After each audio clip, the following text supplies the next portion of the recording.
Oh, Joey Logano there in Yeah, 33rd. yeah, Joey Logano in 33rd. What, like, just it was never close. It wasn't even. There was, as far as I know, they didn't have any kind of an issue. They just They just were terrible. bad. Yeah. Yeah. I mean, just especially in a day where Blaney finished third and Cindric finished fifth, for him to be cleared back there is just baffling. Following is a production of The garage area.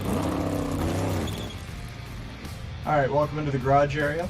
This is our post-Darlington recap show where I think that we were all lied to. At least that's how I felt. Some of the things that we were told could take place as far as it being a wild wear the tires out kind of race. Everybody's got to hang on to the end. Didn't really seem to get that kind of race, but I wasn't disappointed either. I do think that I wasn't expecting the race to go the way that it did, but the old school NASCAR lover in me was very, very pleased, I think, with how that race all turned out. Tyler Reddick ends up getting the victory in, I wouldn't even say dominating fashion because he had problems throughout the day, but by far the best car. Nobody was gonna beat him straight up if he got the opportunity, and he didn't let it happen either. I got a stat here from NASCAR Insights that says that Tyler Reddick won the Goodyear 400 of Darlington by 5.847 seconds. This was the largest margin of victory in a Darlington race in more than 30 years, the last time September of 1994. Reddick starts the year winning 4 of 6 races. I think that I think it's fair to say he's a title contender. Yeah. We're gonna talk about that a little bit more. Obviously, he's the guy with the highest average finish on the year. He has a 4.17 average finish. Who do you think's second on the list? Bubba Wallace. Well, this race at Darlington took a hit on that, I'm sure. Yeah. But Bubba's actually 8th on the list with a 13th average place finish. Yeah, I couldn't tell you then. Chase Elliott. Oh. With a 10.33 average finish. Followed by Ryan Blaney with a 10.83, Brad Keselowski with 11.5, and William Byron rounds out the top 5 with 11.83. So a good start to the year by those guys. Keselowski ran strong at Darlington as well, and we'll take a look at the rundown a little bit closer. I'm just literally reading through NASCAR Insights tweets here. This was another interesting fact. I thought drivers starting on the front row, which Reddick started on the pole, have won 17 of the last 25 Cup Series races. Wow. This is the most wins by the front row over a 25 race span since the spring of 1974, over 50 years ago. Wow. So you got to start up front to run well, which kind of it kind of confirms what we've been talking about, that it can be difficult to pass at times. Now, this was not one of those races, yeah. But there are races where you have to be out front in the clean air in order to have a shot to win.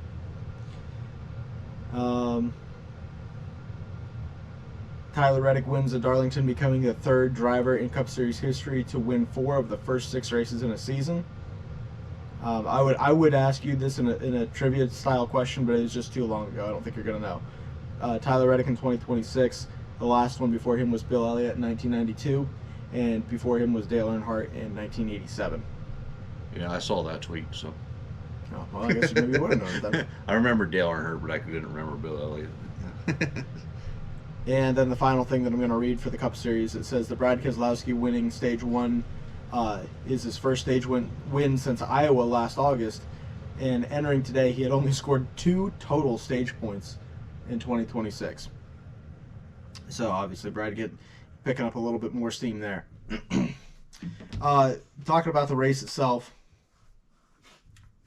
like I said, a little more straightforward than I think we were intending. I guess I had in my head, and they even said this on Actions Detrimental, that fans seem to be kind of expecting Bristol last spring, yeah. where the tires were down to the mat in 10 laps. And that is kind of what I had in my head when guys were saying in the simulator they could hardly drive the car and keep it on the racetrack. So definitely this race was not that. But Ricky Stenhouse also mentioned throughout the week, I think on the Gluckcast maybe, that there is kind of a tendency when the car is comfortable that the people kind of zone out a little bit and lose their focus a little more often. To whereas when the car is edgier to drive, guys are more on their game, and you actually see them take less risk. I don't know if that was really factored into this Darlington race or not, but it wasn't as all out on the edge, cars wrecking every corner like I thought it was possibly going to be. Tyler Reddick his day didn't come without issue though. He ended up having some voltage issues. They ended up changing the battery, and I'm sure added a little bit of weight to that thing to make it turn better or something. But ended up rectifying the issue to where they didn't end up, as far as we know, having any more voltage issues throughout the day. Because from what I understand, after he took the lead there on that last run of the race from Brad Keselowski, they were asking him on the radio either 2 or 3 times what the voltage read, and he just never answered them back. It didn't matter at that point. The only real incident, I'd have to look at Racing Reference to see for sure, but was that Eric Jones spin the only caution other than the stage? 35 spun on the front stretch. Well, that's a given, rather. Yeah. It's just going to spin at some point. How many laps to go was that? That was about 90 laps to go, right? I think so. So somewhere in that stretch. So not really impactful on the end of the race. So really it was just the 43 and the 35 spinning that were the only 2 issues. Riley Herb's spin was just a single car incident, whereas when Eric Jones spun, he did collect my pick for the race, Denny Hamlin, and who else was involved in that? Wallace. Oh yeah, Bubba Wallace as well. This is a bit of a side note. What happened to Bubba? Because he was running around the top 10 and then he finished poorly. What happened to him at the end of the race? Do you know? Well, he was, he got back behind Hamlin and Reddick, or Hamlin and Jones there when they wrecked, and he damaged his car enough in that he could never recover from that. Okay. So he got the worst end of the deal out of the 3 of those. Mm-hmm. So let's talk about some of these guys as we look at the rundown. Obviously, like we just said, Reddick overcame some adversity and ended up coming back for the win, which I think was probably what made the race the most compelling. 3 straight, right? The Denny Hamlin win, the Ryan Blaney win, and now this one, to where the guy that won the race faced adversity at some point and had to drive through the field. Hamlin faced. I feel like he did, didn't he? I'm trying to remember. He had a flat tire. Yeah, I remember him having something wrong. Yeah. He drove from the back to the front, but yeah.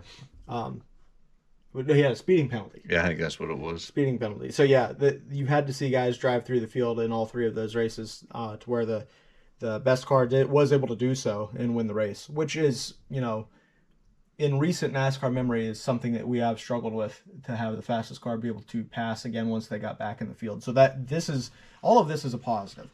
Also keeping in mind that they added horsepower for this race and a softer right side. Was that the deal? I feel like they changed one of the, I think it was right side tire compound a little bit, and the reduced diffuser. I mean, there still is a diffuser on the bottom, but it's a simple diffuser, I think is what they call it. No diffuser, I think, would be a better option. But I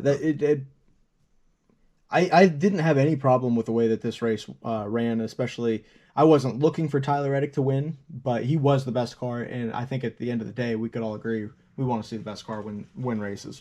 Brad Keselowski had a strong day. I said in our preview video yesterday that he was going to be somebody that contended for the win. I also thought Denny Hamlin would as well, and he was never in the picture. I'm not really sure. I mean, I guess that accident was probably early enough that Denny never had a chance to get up there, but he didn't really look like he even had. That was a lap 112 that the 43 spun. Well, Denny was back in the top 5 after that at one point. Yeah, then it just, I don't know if it was through strategy or what. He fell back one time and never could climb his way all the way back up. I don't know what the nail in the coffin was for him. Definitely not something I expected out of him. I thought he would be much more up front contending with Reddick and Brad. Ryan Blaney made it back to third after a couple of loose wheels. I can't remember if we talked about this on here before. Do you think that Blaney gets the fair shake when it comes to the melting down on the radio? Like, do you think it's legitimate that he's a... I think he has a right to be frustrated. Yeah, but I mean, like, when people say that, Ryan Blaney, he's always upset on the radio. Like, do you think that that's a real thing? I think so. I mean, I don't know why I wouldn't. But... Well, you think of Kurt Busch. He was making Radioactive every week. Yeah. And they just every week he had something that he was just screaming on the radio about. And I feel like they're trying to put Blaney in that category. Yeah, I wouldn't put him in the same category. That's what I'm saying. Like, does he express his frustration on the radio? Sure. I think all the drivers do. And like you just said, I think he's got stuff to be frustrated about. So I don't know. I think he kind of gets a bad rap on the radio, but that's just... I don't think he hollers out at his crew as much as Kurt Busch may have. Oh, I think more Ryan Blaney's angered with other drivers on track and things like that, or something goes wrong in that way. You see him more fired up than maybe his pit crew. You'll sense frustration when something with his crew does, or maybe he has a bad car or something. You'll sense the frustration, but I don't think you see the anger out of him as you do if something happened out on track. Yeah. I feel like I can remember like Martin Truex and Matt Kenseth both, as they're trying to come down to the end of the race and there's lap traffic in front of them. I can vividly remember, at least Matt, I think Truex is another one, to where they're on the radio with their spotter just screaming at them, "Get these guys out of my way." And I feel like Blaney doesn't do anything worse than that. You know what I mean? Like, clearly the times that he's frustrated, he's voicing his opinion, but I don't think he's making stuff up. Yeah. Like, sometimes it was Kurt Busch's, when he's driving the James Finch stuff, it's like, dude, what did you expect? We weren't going to be a top 5 car today. Carson Hocevar actually surprised me a little bit. He ends up with a 4th place finish. I didn't know, 1, that he would run that well, and 2, that he would run that well quietly. Like, I feel like I didn't hear anything about Carson Hocevar all day, and he just ended up in 4th, which is exactly what he needs to do in order to kind of make amends. I don't know, to kind of confirm that 77 car is something that's going to be get respected. Yeah, get respected, and I don't know what else I'm looking for. Like, legitimize the 77 as a whole. Yeah. And I think that he did a great job at doing that today, and ended up with a 4th place finish out of it. Austin Cindric, somebody that surprised me being up there in the 5th place position. Kind of another guy that was pretty quiet, but ended up with a top 5. Ty Gibbs, you're kind of starting to expect him to run in the top 10 the way things have gone for him this year, which is good for that team. Daniel Suarez in the 7 car, another surprise in my opinion to run 7th at Darlington and to have such a decent finishing position in that car. You think Kyle Busch is in that car next year? Either that or the 48. Do you think there's a real shot at the 48? If Bowman can't come back, I think there is. You think that if, let's just say the 48 seat is open, which I think it will be no matter what. Okay. I think that whether Bowman can or cannot come back, I think he's done in the 48. I can see that. 48 cars open, and Kyle is for sure leaving RCR. That let's say those 2 things are true. You think there's a real shot that he gets in the 48? I think Hendrick might look for a guy for a couple of years at most, and that would probably put Kyle Busch near retirement if Kyle doesn't just retire after the 8 car. That would give time for either a Corey Day or Rajah Caruth, whoever he's looking at in the Xfinity Series, to put in that car. Does Hendrick or even Chevy have somebody in the pipeline right now that would be ready to step into a car like that? I mean, if you wanted to pluck a Jesse Love from the RCR or something like that, that'd be a guy there. I don't think Sammy Smith has shown enough. No, I don't think so. Carson Quaffle, he needs time. He needs time. I think he's a little better than Sammy Smith, but Cletus? I doubt that'll ever. Okay. He could at least run the Daytona. Cletus is not looking for a full-time ride. He's looking for his dream is just to start the Daytona 500. That's his only goal, really. So yeah. It'll probably happen, whether it's It'll warranted or not. But Uh, obviously, RCR has that 33 car, so if he's working with RCR, he probably has a shot through RCR. True. I feel it's like 80% he goes to the 7 car. That's my Kyle feel. Busch, Yeah, I feel like Kyle Busch has an 80% shot at landing in the 7, a 10% at the 48, and then a 10% somewhere else. I don't know where. Yeah. Whether he retires, whether he drives something else, I don't know. But I just feel like, man, I don't know. I'm looking at the sheet, and Suarez he's running well in that 7. Like all 3 of those Spire cars, none of them seem to. Michael McDowell might be the worst one, and he's had good runs at times. Yeah. Well, I mean, Chris Geibhart's over there, so you expect that. Well, but he's not touching anything with that. He's not allowed to be involved in that. I don't know. Like, Yeah. how can you definitely get rid of Daniel if he's running this well? Yeah, I want to say he's surprised me But in that car. also, if you're going to put Kyle Busch in the car, like, would you rather have Kyle or Suarez? I mean, I don't know. I mean, especially if Kyle Busch is not going to get in the 7 car if it's running any worse than the 7 car is running. But if the 7 car is running as well as it is, why would you get rid of Daniel? Yeah. It's kind of my well, I don't know, mental gymnastics there that I'm doing. I don't know. That one's going to be interesting to see how it shakes out. I forget who. I think it must have been Corey Heim when they were talking on the Teardown today. People were given, because I guess it's because of the truck race. Bianchi mentioned that people were tweeting at him about Corey Heim and how he should be in a full-time Cup ride. He goes, "He will be soon, I promise you." So obviously something is done for him to be in the Cup Series. I don't know exactly what it is. That's whether it's Riley Herbst is out, which would be my first guess. Yeah. And he's into the 35 or whatever the deal is. But it does seem like there's going to be an opportunity to open up for him. There was talks that possibly 2311 could run a full-time unchartered car. Yeah. Which they were talking about doing 2 of them last year if they lost the lawsuit. Yeah. In fact, they did run 2 of them full-time uncharted for a period of time. Well, all 3 of them were unchartered for. Yeah, but I don't even remember Riley Herbst. No, that's the year, thing. So yeah. I only think of them of having 2 cars last year. We'll kind of get we'll get a couple things sorted out here. For one, I want to kind of finish up the silly season thing. Who do you think gets a Cup ride first, Jesse Love or Austin Hill? Jesse Love. But do you think that's fair to Austin Hill? Or do you think it's Austin Hill's extracurriculars that have held him back?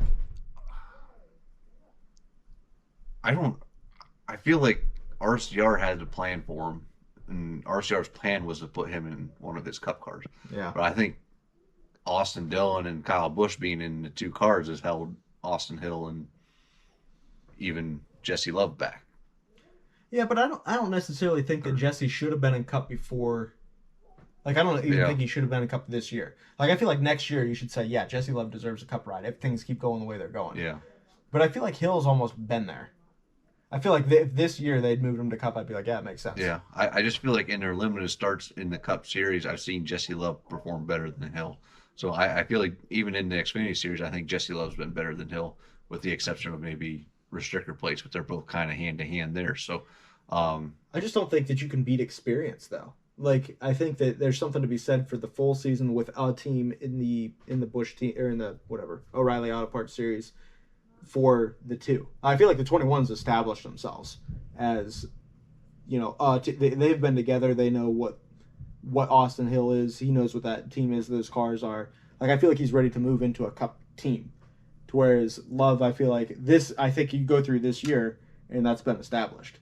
But even Connor Zilisch last year, that was his rookie year, right? In the O'Reilly series. Yeah. So, like, even that, he won however many races, and I still think one more year wouldn't have been a bad thing for him. Yeah. You know what I'm saying? Like, do you agree or not? I agree to a point. I mean, I think maybe he should have had maybe more part-time this year in the Cup Series because he ran a few races last year, and maybe we should have eased him up a little bit more this year. But I still think he's deserving of a cup ride also. So, me personally, I just feel like I see Jesse Love in the cup car performing better than Austin Hill, and that's just kind of how I see who deserves what. I don't know what. I feel like there was another team that offered Austin Hill a cup ride a few years ago, and he decided to stick with RCR in the Xfinity Series. That sounds so. familiar. I feel like Hill has been promised something. RCR. So I assume if Kyle doesn't come back, it'll probably be Austin Hill. But I think Jesse Love has been the better driver. Really, you think that if Kyle Busch is out of the 8 car, they're going to put Austin Hill in the cup car? I don't know who else they would. You know, yeah, like, but you just said you thought Jesse gets the cup ride first. I think he should get the cup ride Okay. first, but I don't know now. I know that's what I said, but now I don't know what to You're think. kind of working it through. Yeah, Okay. yeah. But I don't. They talk about Austin Dillon. At least Dale Jr. says, well, Austin just needs to get out of the car and be part of the business. Yeah. So I don't know how much longer Austin Dillon's going to be. Probably depends on if he wins Richmond this year. I'm serious. Yeah, I'm serious. yeah. Like, I think that if they fall off on the I think that the year that they don't perform at Richmond, he'll be done the end of that year. Yeah. I think that's real because I think Bass Pro Shops is there no matter what. I think they're going to sponsor whoever. Yeah, they have a relationship with RCR. Period. Yeah, that's what I Yeah. mean. I think that the sponsorship for the 3 cars there with Johnny Morris. It's just a matter of who's going to be behind the wheel of it, and yeah, I think that you could see Hill and Love in the 8 and the 3 Yeah. in not that much time in the future. Yeah. Depending on what they do with the 3, whether they keep it. Yeah, they should pull it. Yeah. I don't know if you go back to the 29. Either that or the 33, and then have. Is it 31? Is that a colleague car now? Yeah, I think.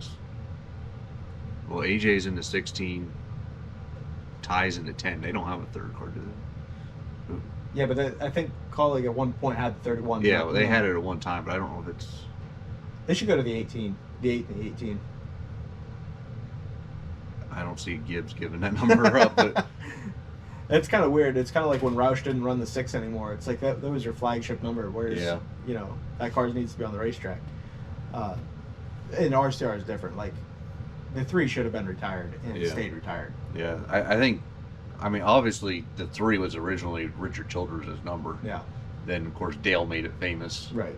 I believe Dale at one point, when Dillons were little or something, was like, okay, you could run this number, and that's why Richard thought it was okay to let Austin run that number. I'm not sure, but I just don't see once Austin Dillon is out that they still run a 3. Yeah, I don't think they should.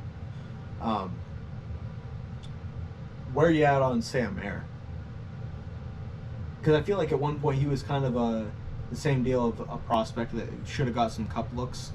As far as I feel like he was in the same category of some of the guys that did get cup looks, and then he's no longer at Junior Motorsports. Now he's at Haas, and he's still performing well in that equipment.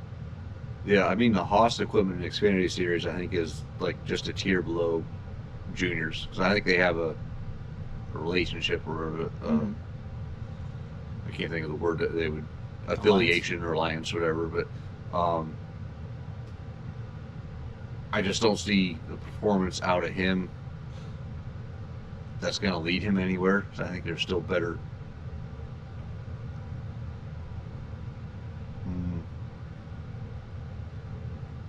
And he might not be as far down the list as I think. When I think about it. So, Because you're not going to put Allgaier in a cup car full time now. Yeah. Like, it's just his career has passed him by as far as being a cup driver, even though he is the best driver in the Xfinity Series. Yeah. But after that, like, who's your prospect? Who's your most cup ready prospect other than the RCR guys? Yeah, Jesse Love, I believe, would be my number 1 driver if I had to choose somebody. Then possibly Austin Hill, Sam Mayer, even Creed. I still take a look at him. I mean, 15 second place finishes is still something I think you gotta look at too. But I don't even know who's at JGR anymore. Brandon Jones and Taylor Gray. One of them. Yeah, I think Tanner's the one still in the trucks, but um,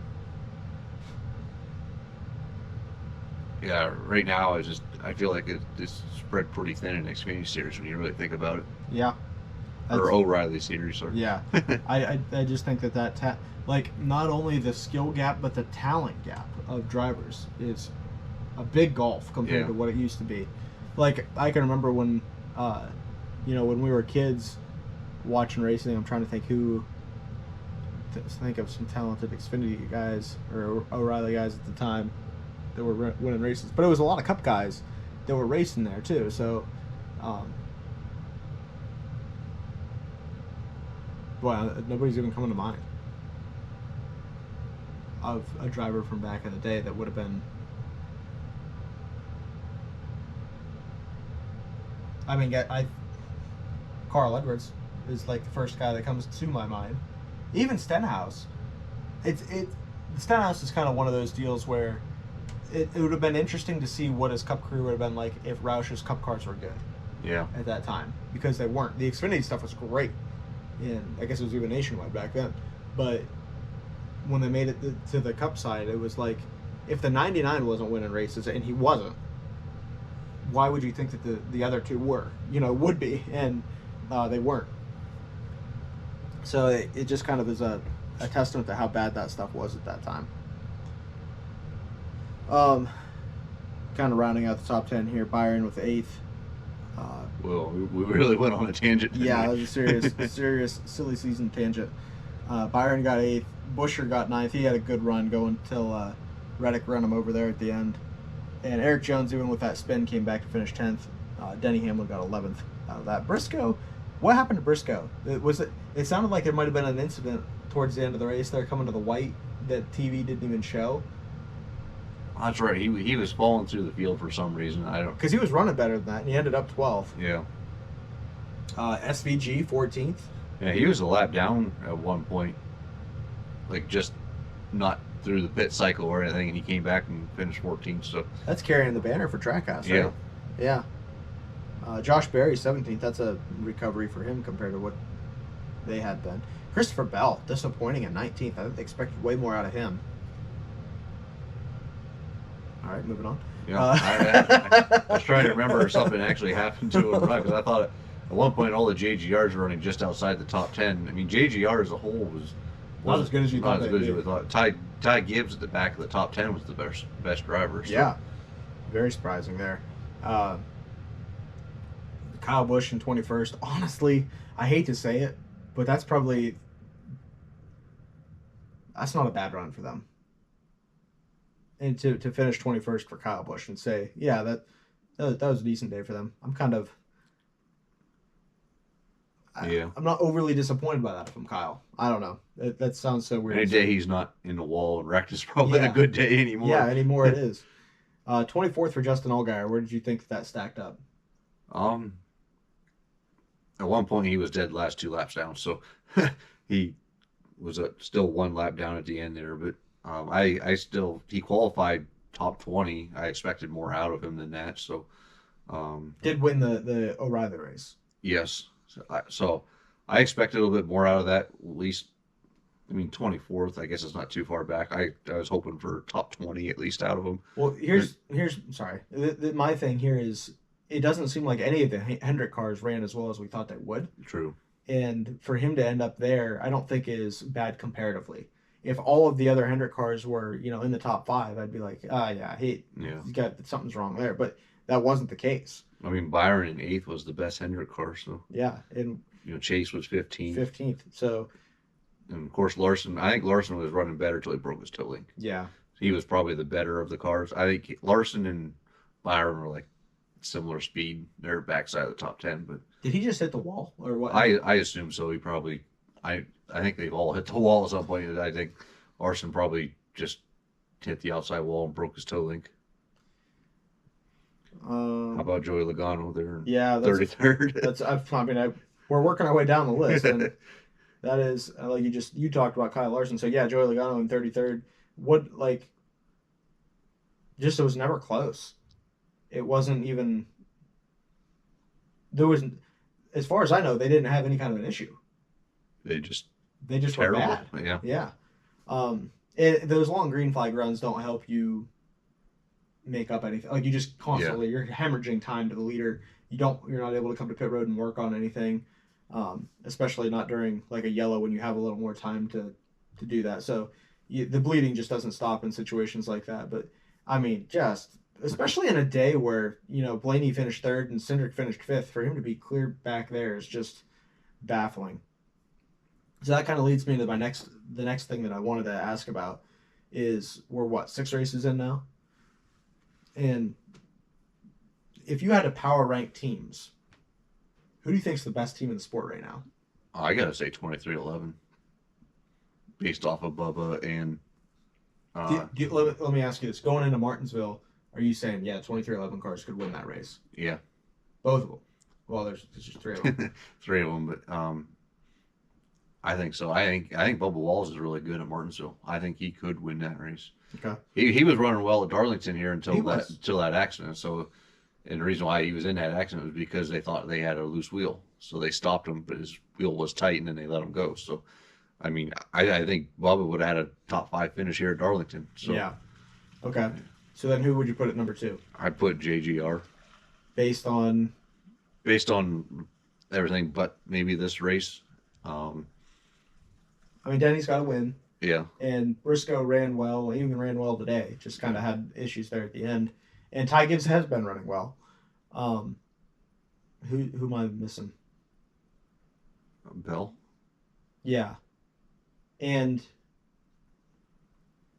was it Phoenix? He was Yeah, he finished second at Phoenix. Yeah. ran out front a lot, and Blaney just got him there at the end. So, yeah, I guess I'd have to agree with that. The JGR's the 2. That means the Hendrick's the 3.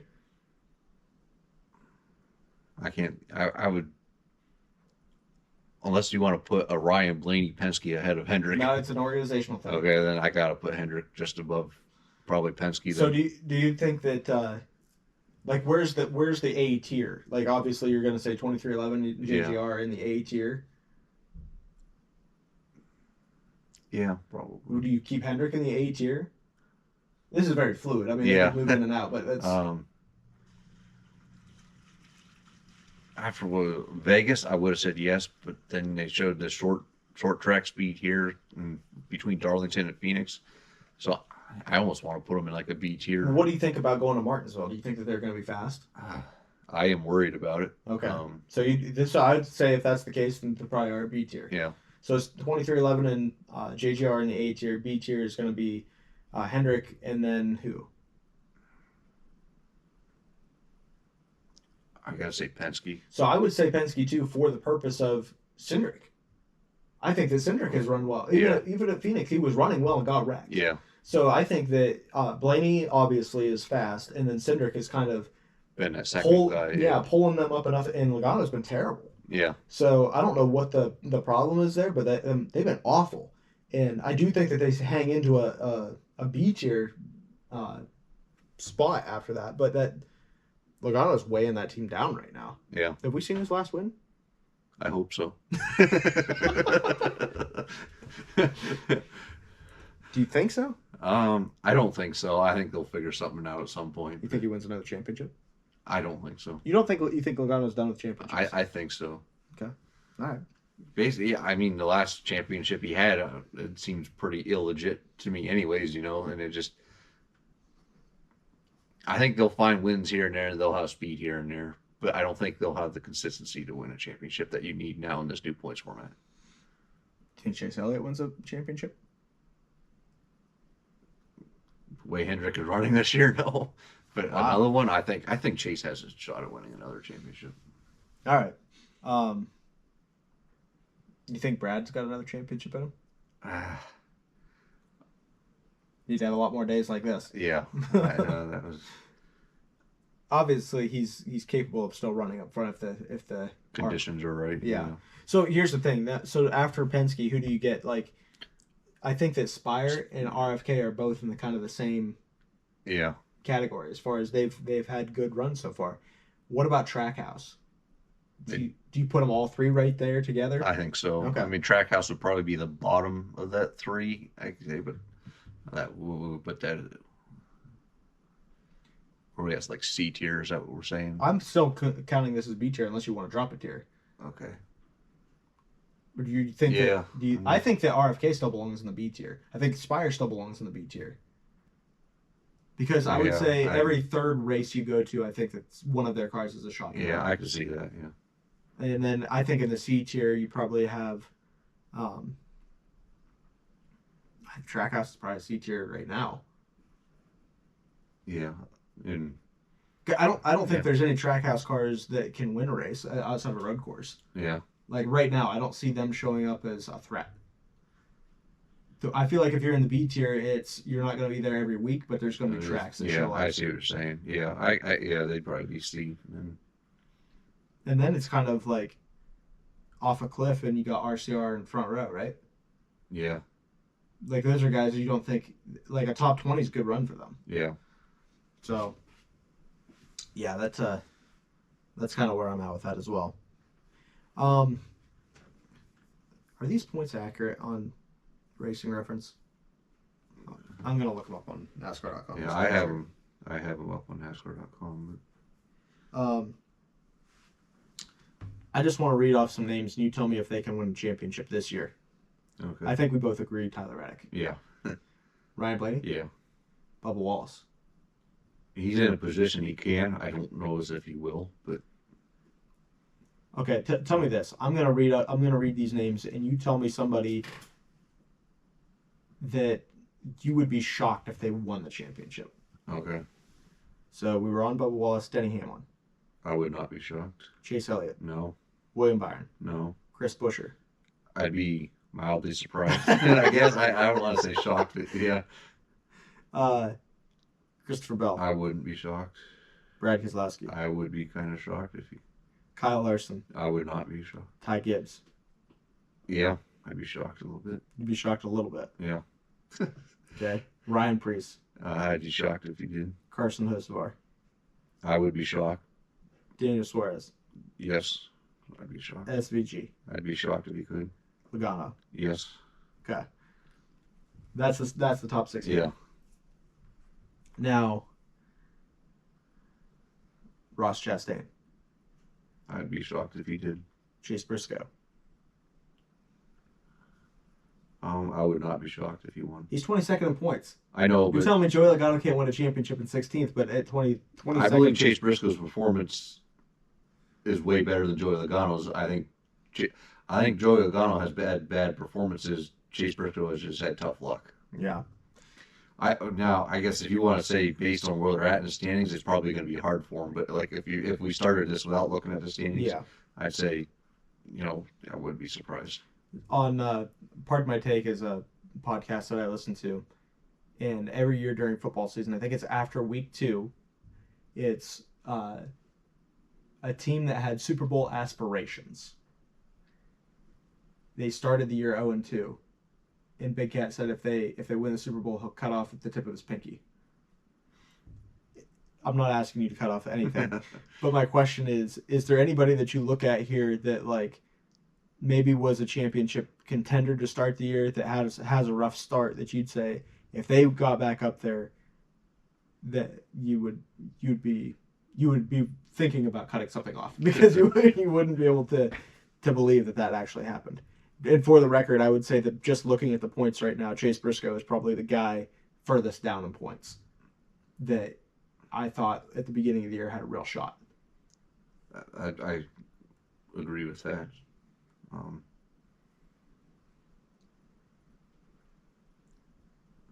I don't. I guess after that, it's probably Logano in 16th. So I'd say if Joey Logano wins his championship, I cut off the pinky. That's pretty much what I'm saying. I don't like. I'm not going to for sure. No. But that's the thing. Like he's in 16th, and I agree with you that Briscoe in 22nd. Even though that Briscoe's that far further down, I still have more confidence that Briscoe could win this championship than Logano. And then above that, like it's probably Ty Gibbs is my next spot of. I would be very surprised. Yeah. And anybody like the people that I'm not mentioning in between there, I don't think there's just a prayer for them.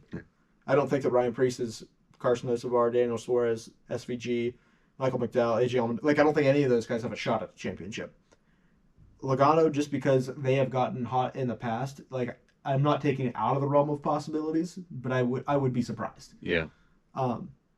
Briscoe, just as far down as he is, to make it back to that 6th in points to where we talked about before, being the sweet spot of where you have to be in order to be a championship threat, I think it's just going to be tough for him to get there. Buescher's kind of the one that is the oddball for me because he's 7th in points. He's running well. I think that he most weeks is the class of the RFK cars. And if they could keep this up all year, he's probably going to win more than one race. And I wouldn't take it out of the realm of possibilities that he could win one. But that feels kind of weird to say. Yeah. Like that Buescher would be a championship threat. Outside of that, like, I know that we've given Bubba Wallace grief in the past, and the fan base as a whole certainly has, but that dude's legit. Yeah. I mean, he's running well. He's got fast cars. Like you just said, 2311 is the top of the power rankings right now, at least in our mind. I think that it's a very real possibility that you could see him win a championship this year.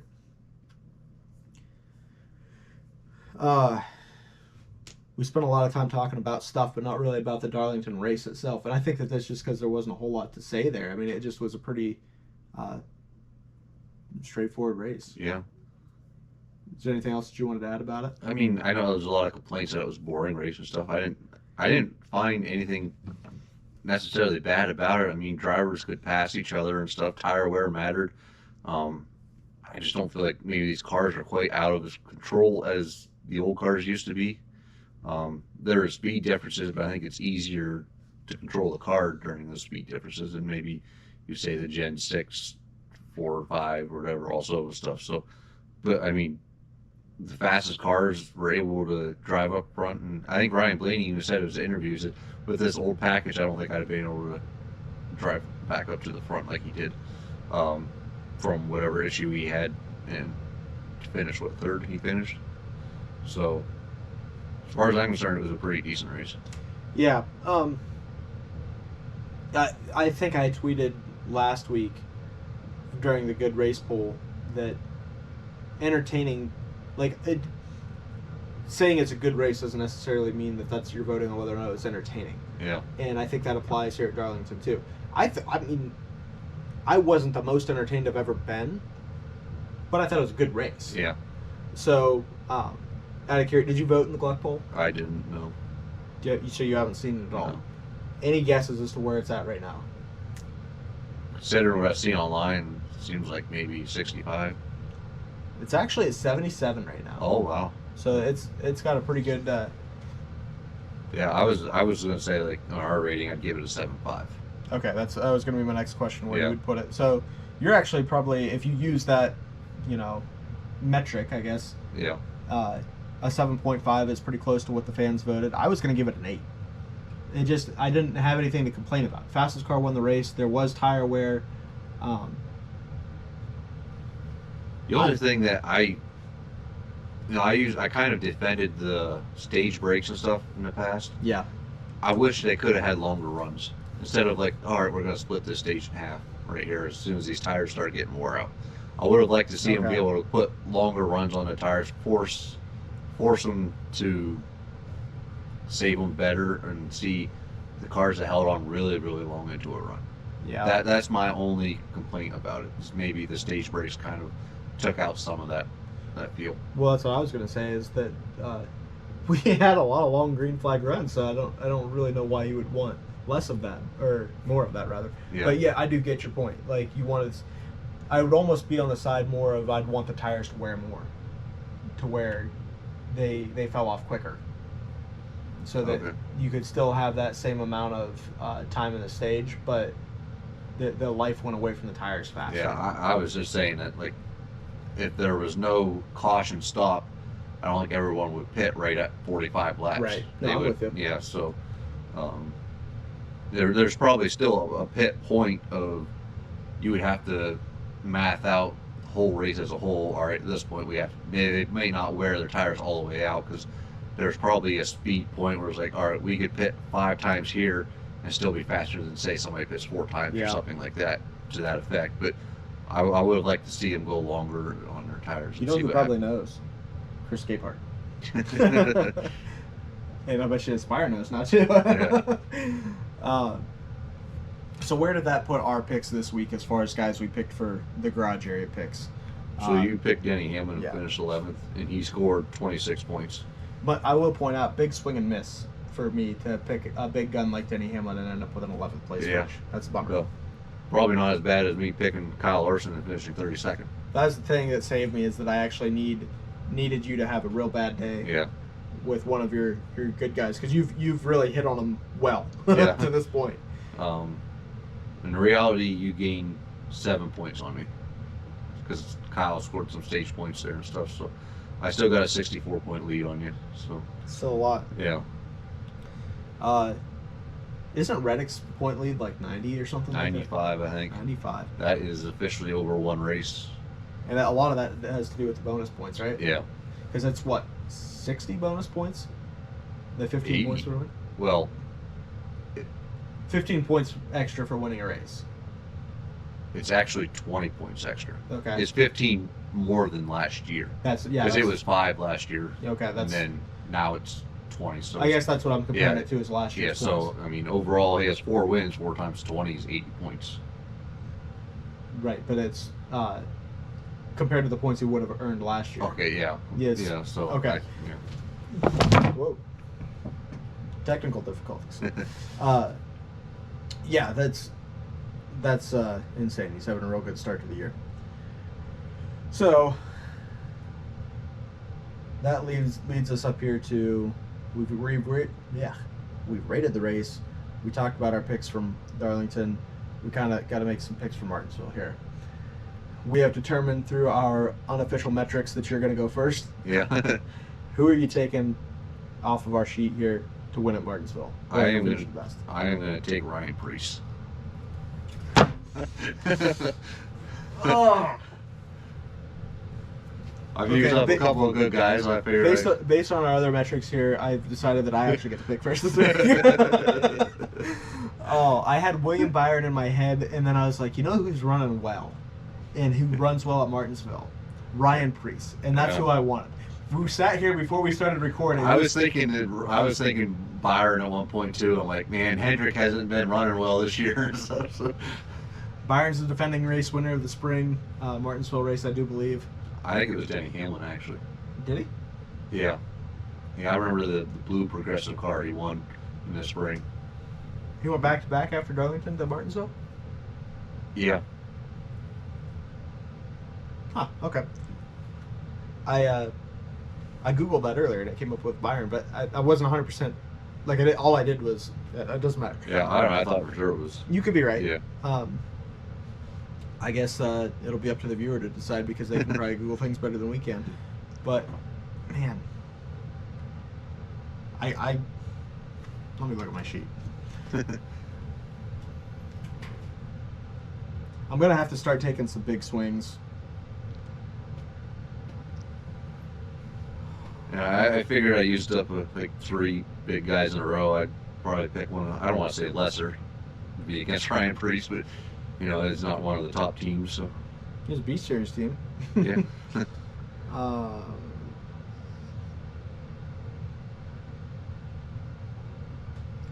I think Chastain's not bad at Martinsville. Blaney's good at Martinsville, but typically in the fall.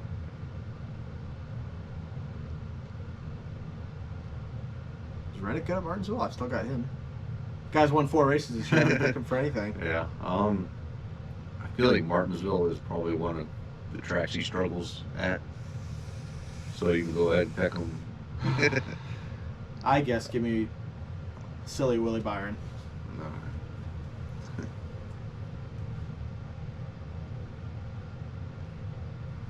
I don't feel good about this.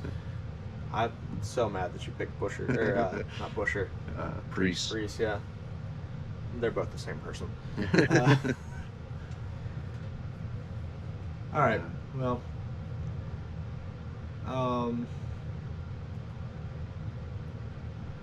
I mean, you can pick them in the full Martinsville race.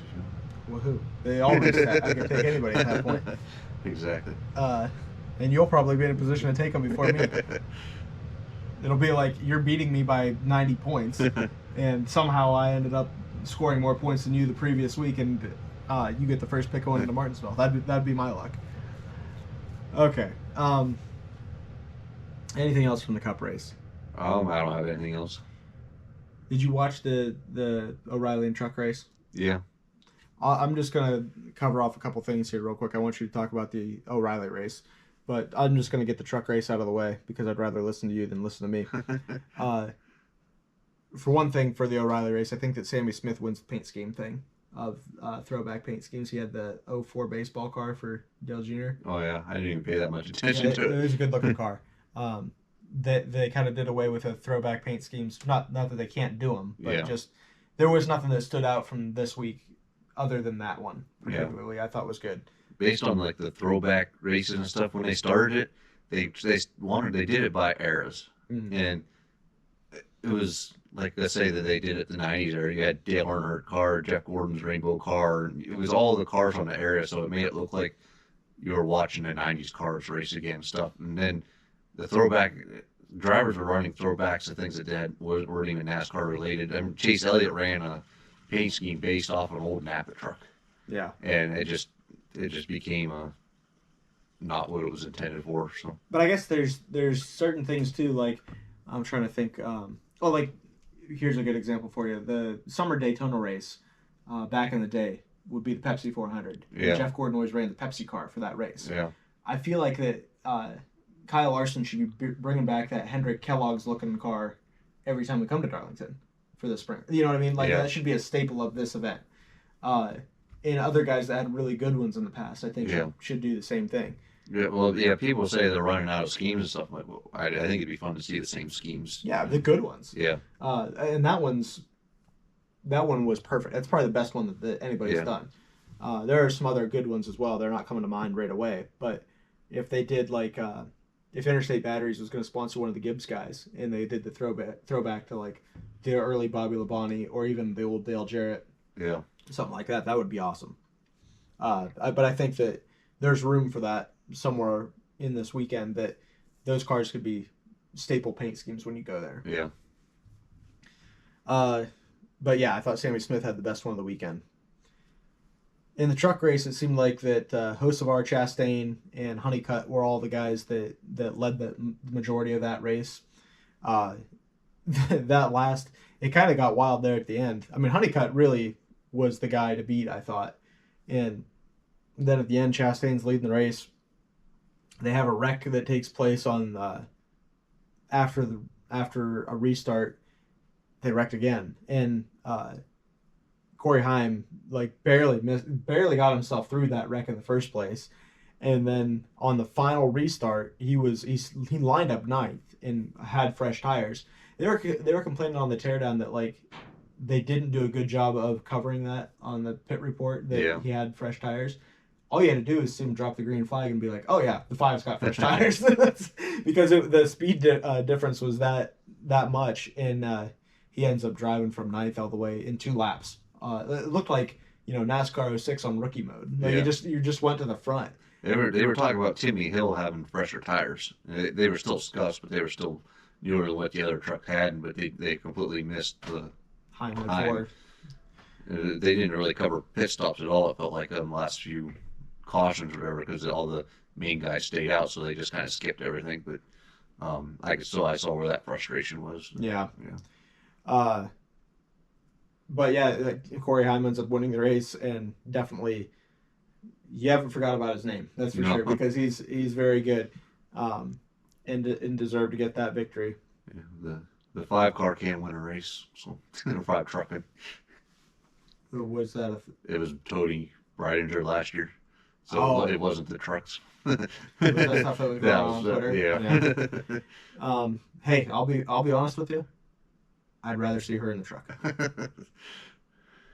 Corey, I'm better race car driver.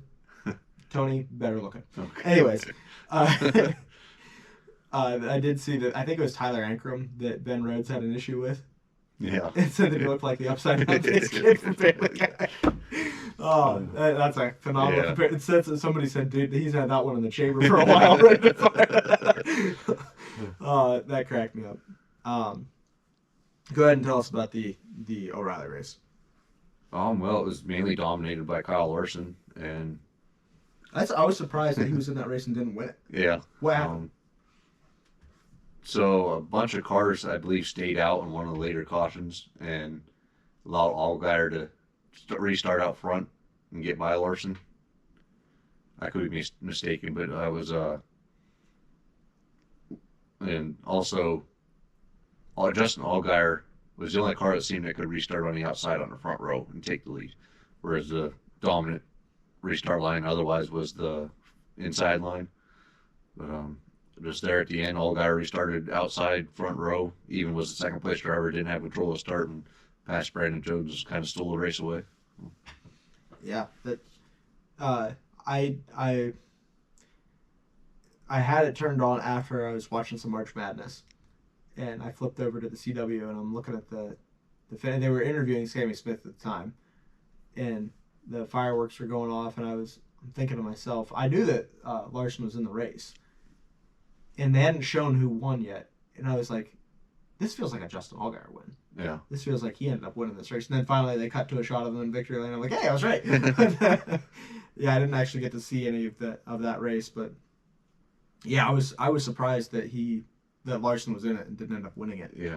Just seems like his ability to race there is better than a lot of those guys. And I'm sure, like you just said, even he had a fast car. Yeah. Circumstances played I into mean, for the most part, there was only one caution for incident.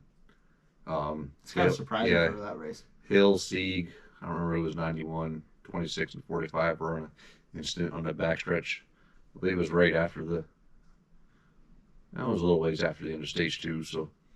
But I mean, Xfinity cars going around Darlington is still some of the best racing you could ever watch. So. Did you feel like that was the best one of the weekend? Yeah, it was definitely, because there was, even though Larson kind of drove away for most of the race, the racing between the rest of the drivers was really good to watch. Cars passing each other, fighting each other, and sliding off the corner, and just about wrecking this and that. So, I just miss those cars so much, being Cup cars, Yeah. Yeah. What happened to your buddy Daniel Dye? I want to know, was he ever my buddy? Oh yeah, definitely. You guys are tight. It's like two peas in the pod. I forgot he was even in the series, any series period. So, I'm sure you heard the news about him though. Yeah, What on there? I don't know. He was mocking a certain group of people and got canned. No, that's the thing. Was he mocking a certain group of people Or a person or something. That's what I'm. So I guess that was my confusion. If you haven't heard, he was making it was a gay voice. Yeah. On a live stream where he was opening packs of cards, and he was making fun of David Malukas, who's an IndyCar driver, I believe, right? I heard the name, but I have no idea who he is. And it just kept like a sentence. He might have he probably still wouldn't have gotten away with. But the dude didn't stop. It's like, you understand you're on a live stream right now, right? Yeah. Like you're gonna beat this into the ground to where it looks like you just have no sense of what is okay to say. Yeah. And yeah, he just wouldn't let up. That's the thing that I couldn't tell if he was actually making fun of David Malukas' voice or if he was making fun of a gay voice. I'm not sure what is. Yeah, I don't know enough about David. Yeah, Lucas or whatever he says anyway. But I guess everybody took it as he's making fun of the gay community. Yeah. And I don't know. There was a lot of people online saying that this is stupid, that he would be kicked out of his ride for, making fun of anybody. Yeah. And I largely do agree that you shouldn't lose your job for making a joke. Yeah. But at the same point, you have to understand that, you're a representation of a company. Yeah. Both a race team and a sponsor. And it just, I don't know. It's kind of a hard thing to work through because I don't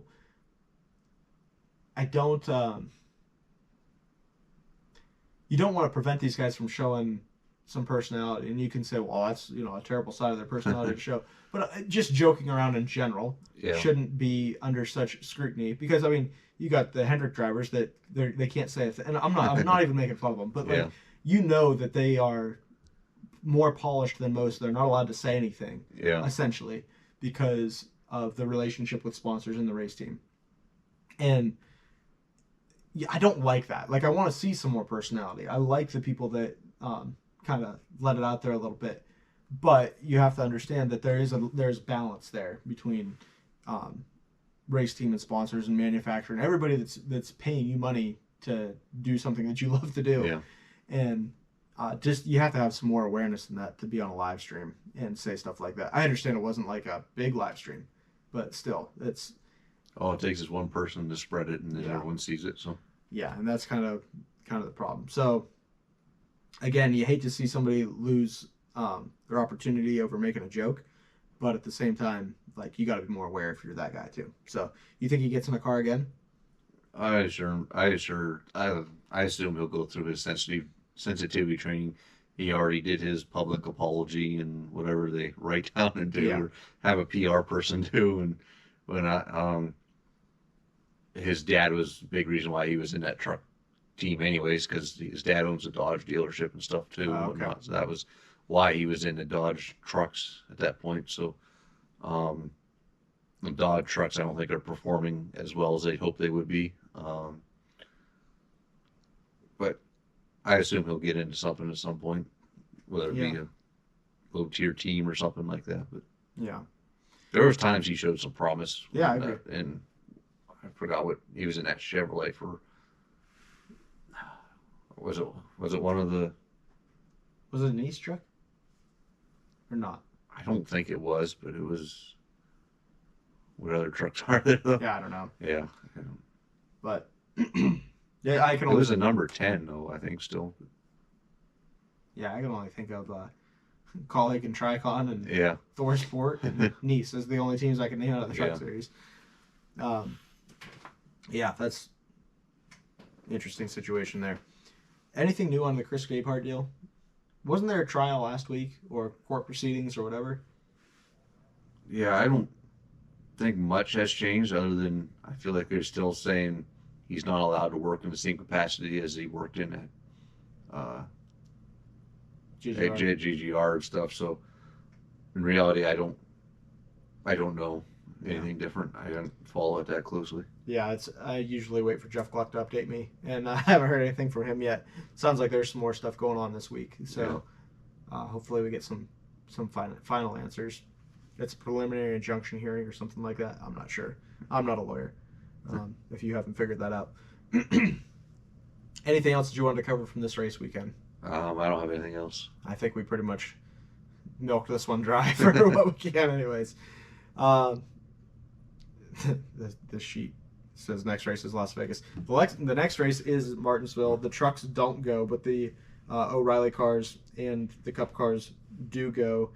And the O'Reilly race is going to be on the CW Saturday, March 28th at 3:30. The Cup race is going to be Sunday, obviously, March 29th, 3:30, 400 laps. And I guess we'll be rooting for William Byron and see how that all shakes out. The worst part is I actually would want Priest to win over Byron. Yeah. So now I've got to root for my guy, my pick, and I don't know. Maybe Joey can win the race and Byron can finish second. I'll be okay with that. But I guess I'd say that's it from us here at the garage area, unless there's something else that you want to say. I ain't got nothing. And we will go ahead and talk to everybody after Martinsville.